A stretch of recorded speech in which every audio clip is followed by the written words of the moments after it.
Bonjour à tous, je vous amène aujourd'hui route de Toulouse, un axe relativement fréquenté dans le sud de la métropole bordelaise, un axe qui fait l'objet depuis des années de nombreuses critiques pour ses aménagements qui sont voués avant tout aux motorisés.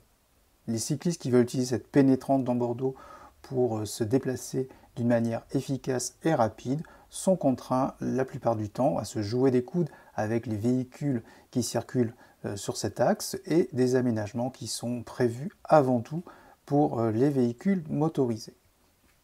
On se retrouve donc sur un axe qui non seulement n'est pas du tout prévu pour faire cohabiter les différents types d'usagers, mais qui comprend également un revêtement particulièrement dégradé et un stationnement parasite qui est récurrent. À partir de la sortie des premières phases de confinement, on a vu le développement d'un certain nombre d'aménagements temporaires sur l'ensemble de la métropole qui se sont mis en place progressivement et sur l'axe de la route de Toulouse. Ça s'est arrivé un petit peu plus tard, mais on a vu un certain nombre de choses tracées progressivement du début à la fin de cette route de Toulouse. Mais je vais vous montrer un certain nombre d'aménagements qui ont été déployés ces derniers mois, des aménagements qui visent normalement à replacer le cycliste dans une position plus confortable. On va voir dans cette vidéo que les équipements déployés sur cet axe-là, on a quelques sas vélos, mais avant tout, surtout du marquage au sol temporaire inscrit avec de la peinture jaune. Ces aménagements-là sont faits la plupart du temps en dépit de tout bon sens. Alors soit ils vont vous pousser en tant qu'usager cycliste sur la partie de la route la plus dégradée. On a un ensemble de gymkhana qui condamne le cycliste à faire des allées et venues sur la droite, sur la gauche, à se réinsérer dans la chaussée. Et à chaque fois, on a des points de contact possibles avec les motorisés qui introduisent des dangers supplémentaires. Alors sur cet axe-là, les marquages au sol, puisque ce sont principalement des marquages au sol, comme je viens de le dire, provoquent des difficultés qui n'étaient pas forcément présentes auparavant. Jusque-là, il était difficile de circuler, le rapport entre motorisés et cyclistes était très défavorable pour les cyclistes, mais aujourd'hui, avec les marquages au sol qui sont installés, peut-on dire que la situation s'améliore? Pas vraiment. Tout simplement parce que déjà ces aménagements sont la plupart du temps tracés sur la zone où la chaussée est dégradée. On a un certain nombre de traçages au sol qui condamnent le cycliste à des manœuvres qui peuvent être dangereuses sur un axe où la voie est relativement étroite, où la fréquentation est aussi très importante, où on a des gens qui se stationnent et qui sortent de leur zone de stationnement très régulièrement avec des risques d'emportiérage. Là aussi très significatif. Du coup, l'ensemble des points qui sont censés améliorer la circulation d'un vélo et la rendre plus agréable sont globalement sur cet axe-là pas satisfaisants. Alors bien entendu, il ne faut pas dire que tout est noir, on a des portions où bien entendu on a une fluidité du déplacement qui est assurée, mais c'est souvent cher payé puisque la distance de sécurité latérale n'est pas assurée. Comme je viens de le dire, le revêtement au sol est très dégradé et puis on se retrouve souvent contraint à prendre une décision alors que normalement c'est l'aménagement qui doit favoriser une continuité du déplacement sans forcément se poser des questions sur la bonne façon de faire une manœuvre pour pouvoir continuer son trajet. Alors sur les petites fiches que je vous mets à l'écran, on a 4 situations que l'on retrouve aujourd'hui sur cet axe.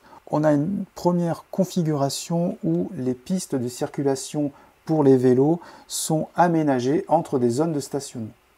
Donc ça conduit à 2 situations. La première, celle de gauche, où le cycliste qui sort de sa zone se trouve finalement en difficulté pour se réinsérer dans le flot de circulation, avec un risque de contact avec un véhicule motorisé, d'autant plus qu'à certains endroits, la chaussée est relativement étroite.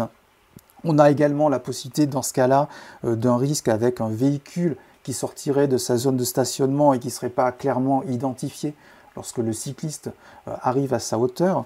On a toujours dans ce même sujet de piste qui est inséré entre des zones de stationnement, on a le fait d'avoir une continuité avec une bande cyclable relativement étroite et qui n'interdit pas l'emportiérage ni assure une distance latérale de sécurité suffisante, en tout cas conforme à ce qui est prévu dans le code de la route.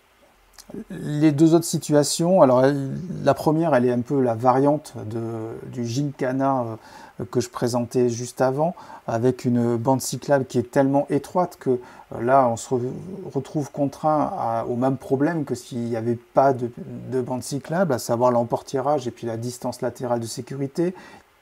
Et donc cette bande cyclable conduit aussi à un peu une perversité de ce type d'aménagement, c'est qu'elle donne l'impression à un usager motorisé qui peut continuer sa route sur sa voie et que le cycliste étant sur sa voie, il n'y a pas de nécessité de maintenir cette distance latérale de sécurité, ce qui n'est pas du tout le cas puisque c'est une distance minimale à maintenir et dans tous les cas une distance qui doit être respectée par l'ensemble des usagers, y compris par les cyclistes lorsqu'ils effectuent eux-mêmes des manœuvres.